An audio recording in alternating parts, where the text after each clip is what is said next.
So, We're on screen? You sneaky mommy! We're gonna talk about young adult literature. Did you know that young adult literature has existed for many years? With books such as Outsiders and Lord of the Flies? It wasn't actually until recently that the genre has made a name for itself and a carved place in the niche of young adult history. Okay, do any of you guys know what young adult literature is? That stuff actually has not existed for a long time, actually. It's been going on for about 15 years. Stuff like the Outsiders and Lord of the Flies, that's only recent kind of stuff like that. But all that literature not only is cool to read, but it can also help development of reader comprehension as well. You know, there are also three main points when it comes to young adult literature and things like that. Those would include, what is young adult literature and what does it present to the reader? What kind of attention has young adult books received in the media and general public? And what topics or stories does young adult literature bring to the readers? many people have a misconstrued idea of what young adult literature really is.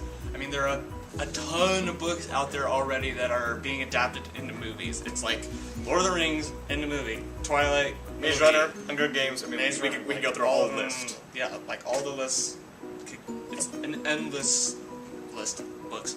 Well, But you a know lot what of I mean? young adult literature has many authors at the forefront of the Renaissance, like John Green, author of Faults of Our Stars. Due to lack of knowledge of young adult literature novels, many had not heard of such a novel that did not contain a supernatural or dystopian plot. The story that Green wrote was provoking, and particularly because of its main character and her living with thyroid cancer. The reality of the Fault in Our Stars characters and their individual issues in the lives have graphic conclusion. There are death, sex, maturity, and real life within the pages. The topics seem like topics that young adults wouldn't be interested in, yet The Fault in Our Stars is a #1 New York bestseller.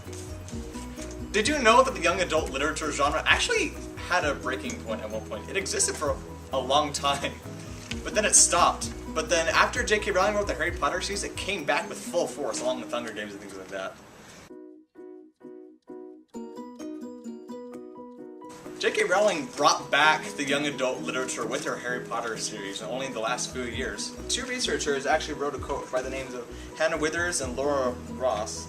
They wrote, "A number of literature reading of young adults dropped 20% between 1982 and 2002, the greatest record recorded of loss of reading in the country's history." I mean, that's huge. And then once J.K. Rowling came out with Harry Potter and the Hunger Games, that like smacked the entire world in the face and said, hey, young adult literature is cool again. Everything's cool again! Listing off the critically acclaimed book series that are already out there. Usually these are the books that people are reading to this day and are still reading it. Harry Potter, Series of Unfortunate Events, Twilight, I don't know why that's on that list. Eragon, don't know why that's on the list. What? Lord of the Rings, and Chronicles of Narnia. Probably written by the same dude. It's a conspiracy. But all of those pages that those kids are reading, and all the reading that they're taking, is an equivalent of about 13,000 pages. That number deserves this up. Hashtag statistics. Kids these days are getting persecuted for the fact that they're not getting the amount of literature and reading that people would assume. Like mature content, predictable plots, all like the same typical, I guess, like cliche written stuff for young adult literature is like, no one believes that these kids are getting educated. When, if you take a step back, young adult literature has had its success because it's marketed to groups of people seeking to read something that they relate to. Young adult literature is a stepping stone to clarity and advanced cognitive thinking in relation to social and academic livelihoods. But how can you say reading doesn't make you smarter? Here's an example.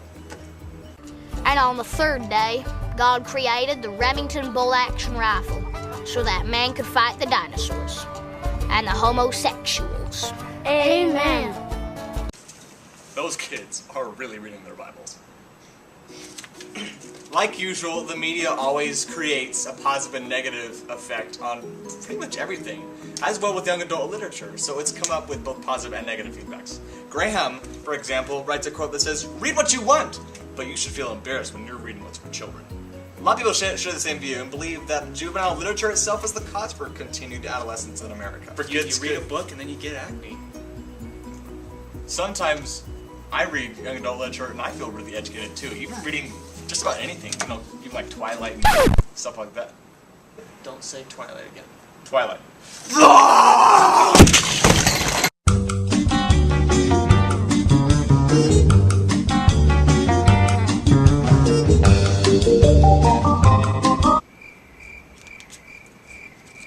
Anyway,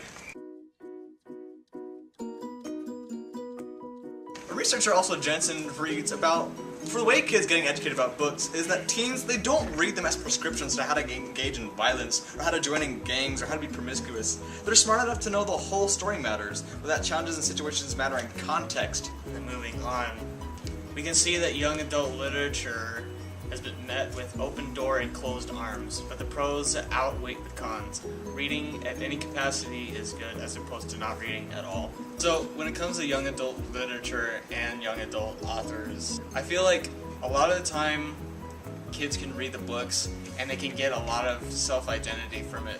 For example, like they read Fault in Our Stars and they can clearly see what a real life situation that goes and it's hard, and then they can identify it and then they can grow up from it. Kate Butcher and M.O. Manning write in their article, the article is written towards young adult literature authors. They write in the article, those books should deal with contemporary issues, problem experiences with the characters to whom adolescents can relate. This includes topics such as dealing with parents, other adults in authority, facing illness and death, dealing with peer pressure, specifically related to drugs, alcohol, sexual kind of stuff, and facing realities of addiction and pregnancy, kind of stuff like that.